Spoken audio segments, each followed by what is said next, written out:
नमस्कार दोस्तों, स्वागत है आप सभी का नितेश तिवारी ई लर्निंग में। इस वीडियो में हम 12th क्लास के सेकेंड चैप्टर राजा किसान तथा नगर के 6th पार्ट को करने वाले हैं। इससे पहले की वीडियोस मैंने ऑलरेडी डाल रखी है, आप उसे जाके देख सकते हैं। यदि आपने अभी तक हमारे चैनल को सब्सक्राइब नहीं किया तो प्लीज़ सब्सक्राइब कीजिए और बेल आइकॉन को प्रेस कीजिए ताकि ऐसी और अमेजिंग वीडियोस आपको मिलती रहें। तो इस वीडियो में हम सबसे पहले बात करने वाले हैं भूमिदान और नए सम्राट ग्रामीण में। हम जानेंगे कि भूमिदान असल में क्या होता था, भूमिदान किसके द्वारा किया जाता था और किसको किया जाता था। इन सभी तरीके के प्रश्नों का जो वर्णन है इस वीडियो में हम जानेंगे और आगे भी कई सारे टॉपिक्स हैं उनको हम कवर करने वाले हैं इस वीडियो में। तो भूमिदान जो होता था अधिकतर ब्राह्मणों या धार्मिक संस्थाओं को दिए जाते थे, यानी जितने भी ब्राह्मण होते थे या जितने भी धार्मिक संस्थाएं होती थी उनको ही भूमिदान किया जाता था। यानी कि और किसी जैसे कि गरीब या किसानों को भूमिदान करने का उल्लेख अभी तक तो नहीं बताया गया। इसमें बताया गया है कि केवल ब्राह्मणों और धार्मिक संस्थाओं को ही भूमिदान दिया जाता था। ईस्वी की प्रारंभिक शताब्दियों से ही भूमिदान के प्रमाण मिलते हैं, यानी कि ईस्वी की शुरुआत जैसे ही होती है हमें भूमिदान के प्रमाण मिलने शुरू हो जाते हैं। कई अभिलेखों से भूमिदान के उल्लेख मिलते हैं, यानी कि अभिलेखों के द्वारा हमें भूमिदान के बारे में पता चलता है। कुछ अभिलेख पत्थर पर भी लिखवाए गए थे, तो अधिकांश जो भूमिदान है उसके उल्लेख ताम्र पत्रों पर लिखवाए गए हैं। यानी जितने भी ताम्र पत्र हुआ करते थे उस पे भी उत्कीर्ण करके बताया जाता था कि भूमिदान किस तरीके से किया जाता था। आरंभिक अभिलेख जो हुआ करते थे वो संस्कृत भाषा में हुआ करते थे। आरंभिक जितने भी अभिलेख हुआ करते थे जो ताम्र पत्र पे हो गए या पत्थर पे हो गए या अभिलेख हो गए, ये सारे ही किस भाषा में हुआ करते थे? संस्कृत भाषा में हुआ करते थे। लेकिन 7वीं शताब्दी के बाद से क्या होता है, जो अभी अभिलेख होते हैं 7वीं शताब्दी के बाद जितने भी अभिलेख होते हैं वो संस्कृत, तमिल, तेलुगु भाषाओं में भी मिलने लगे। आप डिफरेंस देख सकते हैं, 7वीं शताब्दी के बाद से संस्कृत के अलावा तमिल, तेलुगु भाषाओं में भी मिलने लगते हैं, क्योंकि हमने दक्षिण भारत के इतिहास के बारे में पढ़ना शुरू कर दिया है। इससे पहले की वीडियो 5th पार्ट में मैंने बताया था कि हम दक्षिण भारत के बारे में पढ़ रहे हैं। तो Tamil and Telugu is a common language. इसके बाद हम बात करें उदाहरण में कि उदाहरण क्या है। तो उदाहरण में यहाँ पे बताया जा रहा है कि गुप्त शासक, जो गुप्त शासक होते हैं उसमें चंद्रगुप्त द्वितीय की पुत्री प्रभावती गुप्त का विवाह दक्कन के वाकाटक परिवार में हुआ था। यहाँ पे बताया जा रहा है उदाहरण में जो गुप्त शासक होते हैं चंद्रगुप्त द्वितीय, उनकी पुत्री जो होती है प्रभावती गुप्त, उनका विवाह होता है दक्कन के वाकाटक परिवार में, जो कि क्या थी, संस्कृत धर्मशास्त्र के अनुसार महिलाओं पर भूमि का अधिकार नहीं हुआ करता था। अब यहाँ पे ये भी कहा जा रहा है कि जो संस्कृत धर्मशास्त्र है उनके अनुसार जो कहा गया है कि जो महिलाएं हैं उन पर भूमि का अधिकार नहीं हुआ करता था। लेकिन अभिलेखों से जानकारी मिली है कि प्रभावती भूमि की मालकिन थी।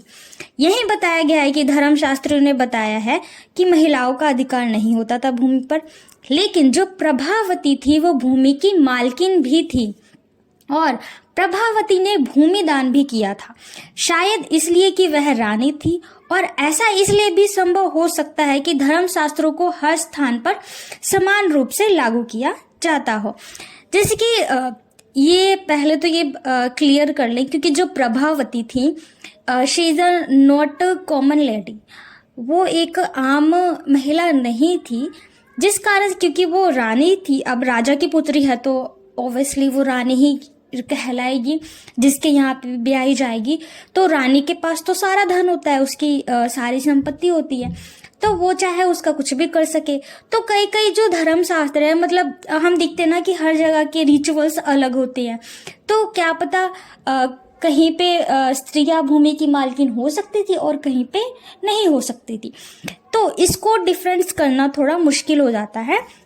लेकिन अगर आपके एग्जाम में इस टाइप्स के कुछ क्वेश्चन आ जाते हैं कि आप बताएं कि भूमिदान किस महिला ने किया था, तो आपको याद रखना है प्रभावती गुप्त ने, और ये पुत्री किसकी थी? चंद्रगुप्त द्वितीय की। तो ये आपको कॉमन थोड़ा थोड़ा याद करके रखना है। करें कि भूमिदान, जो भूमिदान था देश के कई हिस्सों में मिले हैं, यानी कि हमारे पूरे भारत में भूमिदान के जो अभिलेख है कई हिस्सों में देखा जा सकता है। ये जो है अलग अलग तरह के भूमिदान को दर्शाता है, यानी कि इसमें अलग अलग भूमिदान को दिखाया गया है। कुछ स्थानों पर बहुत छोटी भूमि को दान में दी गई है, तो कुछ स्थानों पर बहुत बड़ी भूमि दान को दी गई है। तो इस तरीके से बताया गया है कि ऐसा कोई डिफाइन नहीं है कि आप इतना ही भूमि दान में दे सकते हो, आप इतना ही किसी को हेल्प कर सकते हो, चाहे जो भी है, मतलब ज़्यादा भी दे सकते थे, कम भी दे सकते थे। तो इस तरीके से दान प्राप्त करने वाले जो लोग होते थे, जितने भी जो दान प्राप्त करने वाले लोग होते थे, उनके अधिकार भी अलग अलग क्षेत्रों में परिवर्तन देखने को मिलता था। यानी जितने भी लोग जो दान प्राप्त करना चाहते थे, उनके परिवर्तन और अधिकार भी क्या होता था? डिफरेंट दिखाई देता था, हर क्षेत्र में अलग अलग होता था। इसके बाद हम अपने नेक्स्ट टॉपिक की बात करें तो जो हमारा नेक्स्ट टॉपिक है वो है नगर एवं व्यापार। नगर एवं व्यापार, इसमें हम बात करेंगे कि नगर क्या होता था और व्यापार किस तरीके से होता था उस समय पे दक्षिण भारत में। तो जो अधिकांश जो नगर होते थे महाजनपदों की राजधानी होते थे। इससे पहले हमने जनपद महाजनपद के बारे में पढ़ा था। तो इस तरीके से जो महाजनपद होते थे उनकी राजधानियां हुआ करती थी, ये हमने पढ़ा था। तो इस तरीके से जो महाजनपद थे वो जो अधिकतर जो नगर हुआ करते तो वो महाजनपदों की राजधानी हुआ करते थे। जैसे कि पाटलिपुत्र के बारे में हमने पढ़ा था, वो क्या था? एक महाजनपद की क्या थी? राजधानी थी, जो कि अभी पटना में है। उदाहरण के लिए हम बात करें, और अधिकतर जो ये जो नगर हुआ करते थे क्या होते थे? संचार मार्ग के किनारे होते थे, यानी कि जहां से आवागमन बहुत सरलता से हो सके, ऐसे स्थानों पर ही क्या ये जो नगर हुआ करते थे उनको क्या किया जाता था? विस्थापित किया जाता था। उदाहरण की बात करें तो पहला हमारा पटना, यानी जो पहले पाटलिपुत्र था अभी वर्तमान में पटना है, नदी के किनारे था। उज्जैनी भूमितल मार्ग के किनारे था, यानी कि इसका जो मार्ग था भूमि था। पुहार था समुद्र तल के किनारे था। मथुरा की बात करें तो ये व्यावसायिक, सांस्कृतिक और राजनीतिक गतिविधियों का केंद्र था। तो आप देख सकते हैं कि ये जितनी भी राजधानियां थी एक तरीके से एक दूसरे से ऐसे कनेक्टिविटी रखने वाली थी। तो इस तरीके से बताया गया है कि जितनी भी राजधानी होती थी ऐसे जगह पे स्थापित की जाती थी जहाँ पे जो संचार था वो सरलता से हो सके। ऐसे ज्यादातर संचार मार्ग के पास ही हुआ करती थी। नगरीय जनसंख्या के बारे में जानेंगे कि नगरीय जनसंख्या क्या थी और आखिर इसे नगरीय जनसंख्या क्यों कहा जाता था। जैसे कि हम सभी जानते हैं कि जो नगर होते हैं थोड़े चमक धमक वाले होते हैं, वहाँ की जो चकाचौंध होती है सभी को आकर्षित करती है। तो इस तरीके से जो पहले का भी समय था जो नगर हुआ करते थे वो इसी प्रकार के हुआ करते थे। नगर इस तरीके से होते थे कि वहाँ पे आपको सारी जो दैनिक चीज़ें होती हैं वो उपलब्ध होती थी, वहाँ पे आपको रोजगार मिलता था। तो इस तरीके से क्या होता था उस समय भी हुआ करता था। नगरों की बात करें, जो नगर थे उसमें विभिन्न प्रकार के लोग रहते थे। जैसे कि मैंने बताया जो नगर होते थे उसमें विभिन्न प्रकार के लोग रहते थे, लेकिन जो शासक हुआ करते थे वो किलेबंद नगरों में रहा करते थे क्योंकि उनको सुरक्षा की जरूरत हुआ करती थी। इन क्षेत्रों से कई पूरा अवशेष प्राप्त हुए हैं, यानी कि जितने भी राजधानी वाले क्षेत्र हैं, नगरीय वाले क्षेत्र हैं, वहां पे क्या हमें कई पूरा अवशेष यानी पुराने अवशेष मिले हैं। जैसे कि उदाहरण बात करें, मिट्टी के कटोरे, थालियां जिन पर चमकदार कलई चढ़ी है तथा सोने, चांदी, कांस्य, तांबे, हाथी दांत, शीशे जैसे अलग अलग पत्थरों के गहने उपकरण, हथियार, बर्तन आदि।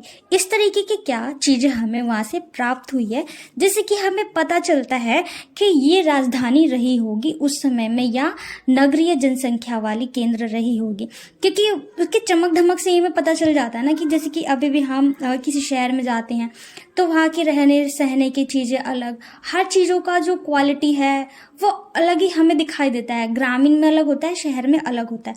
तो इस तरीके से जो पूरा अवशेष मिले हैं उससे भी हमें क्या पता चलता है। दूसरी शताब्दी ईस्वी तक क्या होता है, दूसरी शताब्दी ईस्वी तक आते आते कई नगरों से दानात्मक अभिलेख प्राप्त हुए हैं। यानी कि दूसरी शताब्दी तक आते आते कई ना दानात्मक जो अभिलेख होते हैं वो प्राप्त होते हैं। यानी कि दानात्मक यानी जितने भी दान दिए गए थे उस समय में उसका लेखा जोखा, यानी कि प्रमाण मिलना एक तरीके से, कि हमें प्रमाण मिलता है कि कितना किसने किसको भूमि दान दिया, किसने किसको कितना दान दिया। इस तरीके से दानात्मक अभिलेख मिले हैं। इन अभिलेखों में दान देने वाले का नाम तथा उसका व्यवसाय भी लिखा था, यानी जो दान दे रहा है और वो क्या कार्य करता था ये भी उस पर लिखा जाता था। इनमें नगरों में रहने वाले धोबी, बुनकर, लिपिक यानी जो लिपि लिखा करते थे, कुम्हार, स्वर्णकार, अधिकारी, धर्मगुरु, व्यापारी और राजाओं के विवरण लिखे होते थे। तो इस तरीके से उसमें लिखा जाता था कि उसका व्यवसाय क्या होता था, यानी कि जिसको दान दिया जा रहा है, दान देने वाले का पूरा व्यवसाय लिखा जाता था कि वो क्या क्या कार्य कर रहा है। तो वो कुछ भी हो सकता था, बड़े हो सकता था, धोबी हो सकता था, स्वर्णकार हो सकता था, धर्मगुरु हो सकता था, ब्राह्मण हो सकता था। तो इस तरीके से उनका विवरण लिखा गया है। श्रेणियां का भी उल्लेख मिला है, जो श्रेणी होती है उनका भी उल्लेख मिला है इसमें, जो दानात्मक अभिलेख है उससे। श्रेणियों में क्या होता था, व्यापारियों के संघ को कहा जाता था। जो श्रेणियां होती थी व्यापारियों के संघ को कहा जाता है। और जैसे कि हम संघ जानते हैं कि जहाँ पे सभी लोग मिलजुल के काम करें एक ही चीज पे, तो वो संघ होता है। जिसकी व्यापारी लोग कच्चे माल को खरीद कर उससे सामान बनाकर बाजार में बेच देते थे। तो व्यापारियों का तो कार्य यही होता है कि वो कच्चे माल को खरीदते हैं और उसे उपयोगी बनाकर, वस्तु बनाकर बेच दिया करते थे। जिसकी फॉर एग्जाम्पल हम बात करें, जैसे कि हम रेशमी वस्त्रों की बात करें, इसकी कीमत का तो आप सभी को अंदाजा ही होगा कि कितना महंगा होता है। तो उस समय का अगर हम अनुमान लगाए तो वो कच्चे माल के रूप में उसको, जो रेशम के कीड़े हो गए उनको उनके द्वारा जो धागे उत्पन्न हो गए, धागा तो कच्चा माल है, लेकिन उसके द्वारा जो वस्त्र बना दिए तो उसका जो मूल्य है वो भी बढ़ गया। और फिर उसको क्या करते थे, बाजार में लाके बेच दिया करते थे। यानी कपड़े को खरीद के उससे वस्त्र बना के बाजार में लाके बेच दिया करते थे। आप कुछ भी एग्जाम्पल सेट कर सकते थे। उस समय तो कई कच्चे माल हुआ करते थे, जैसे कि आम हो गया, आप आम का एग्जाम्पल ले लीजिए। आम हो गया, उसका अचार बना के बेच दिया। जैसे कॉमन कुछ भी आप लगा सकते हैं। बांस है, बांस के कई सारी चीजें बनती है, उसकी कुर्सियां बना दी बुन बुन के, मतलब कई सारी चीजें बनती है ना, उसका टोकरी बना दिया।